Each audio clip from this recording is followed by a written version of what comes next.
the princess and the god. In India, in the time of legend, there lived a king with many wives, but not one child. Morning and evening, for 18 years, he faced the fire on the sacred altar and prayed for the gift of children. Finally, a shining goddess rose from the flames. "I am Savitri, child of the sun. By your prayers, you have won a daughter." Within a year, a daughter came to the king and his favorite wife. He named her Savitri, after the goddess. Beauty and intelligence were the Princess Savitri's, and eyes that shone like the sun. So splendid was she, people thought she herself was a goddess. Yet, when the time came for her to marry, no man asked for her. Her father told her, "Weak men turn away from radiance like yours. Go out and find a man worthy of you, then I will arrange the marriage." In the company of servants and counselors, Savitri traveled from place to place. After many days, she came upon a hermitage by a river crossing. Here lived many who had left the towns and cities for a life of prayer and study. Savitri entered the hall of worship and bowed to the eldest teacher. As they spoke, a young man with shining eyes came into the hall. He guided another man, old and blind. "Who is that young man?" asked Savitri softly. "That is Prince Satyavan," said the teacher with a smile. "He guides his father, a king whose realm was conquered. It is well that Satyavan's name means son of truth, for no man is richer in virtue." When Savitri returned home, she found her father sitting with the holy seer named Narada. "Daughter," said the king, "have you found a man you wish to marry?" "Yes, father. His name is Satyavan." Narada gasped. "Not Satyavan! Princess, no man could be more worthy, but you must not marry him. I know the future. Satyavan will die 1 year from today." The king said, "Do you hear, daughter? Choose a different husband." Savitri trembled but said, "I have chosen Satyavan, and I will not choose another. However long or short his life, I wish to share it."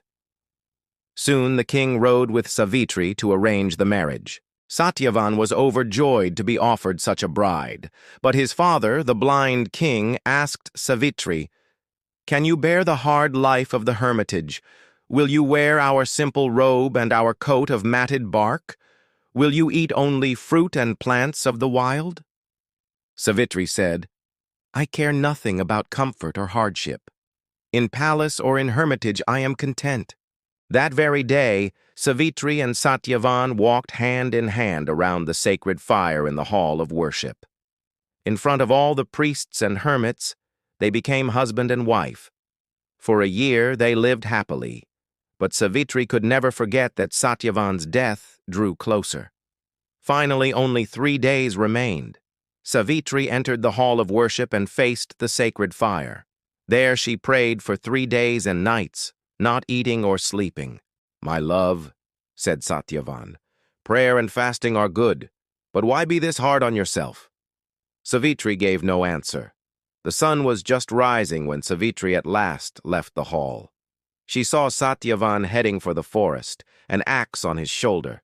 Savitri rushed to his side. "I will come with you." "Stay here, my love," said Satyavan. "You should eat and rest." But Savitri said, "My heart is set on going." Hand in hand, Savitri and Satyavan walked over wooded hills. They smelled the blossoms on flowering trees and paused beside clear streams. The cries of peacocks echoed through the woods.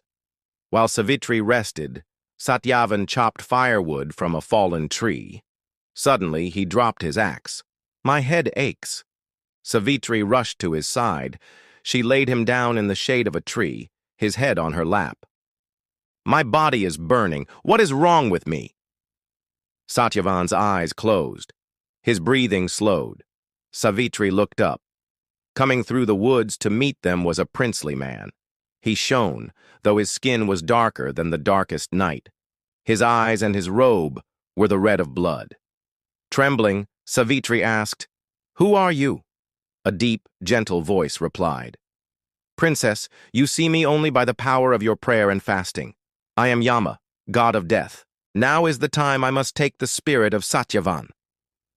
Yama took a small noose and passed it through Satyavan's breast, as if through air.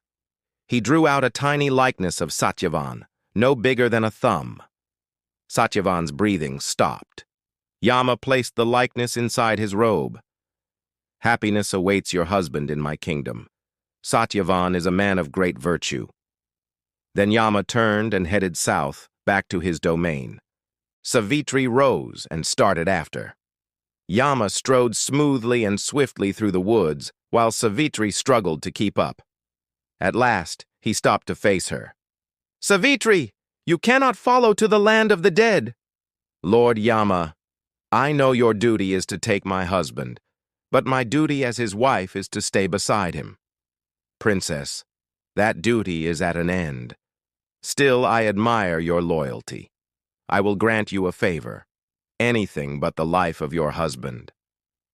Savitri said, "Restore my father-in-law's kingdom and his sight. His sight and his kingdom shall be restored."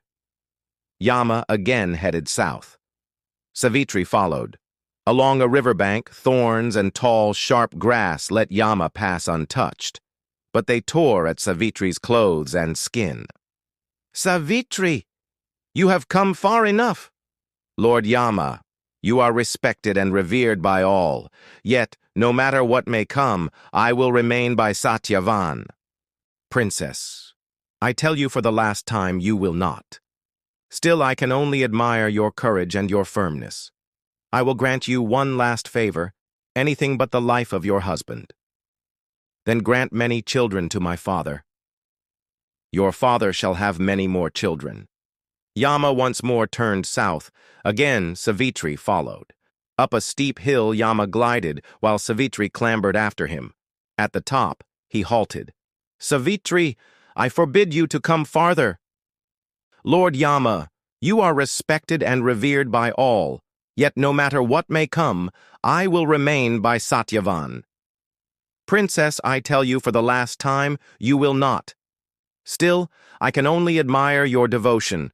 I will grant you one last favor, anything but the life of your husband." "Then grant many children to me, and let them be children of Satyavan." Yama's eyes grew wide as he stared at Savitri. "You did not ask for your husband's life, yet I cannot grant your wish without releasing him. Princess, your wit is as strong as your will." Yama took out the spirit of Satyavan and removed the noose. The spirit flew north, quickly vanishing from sight. "Return, Savitri. You have won your husband's life."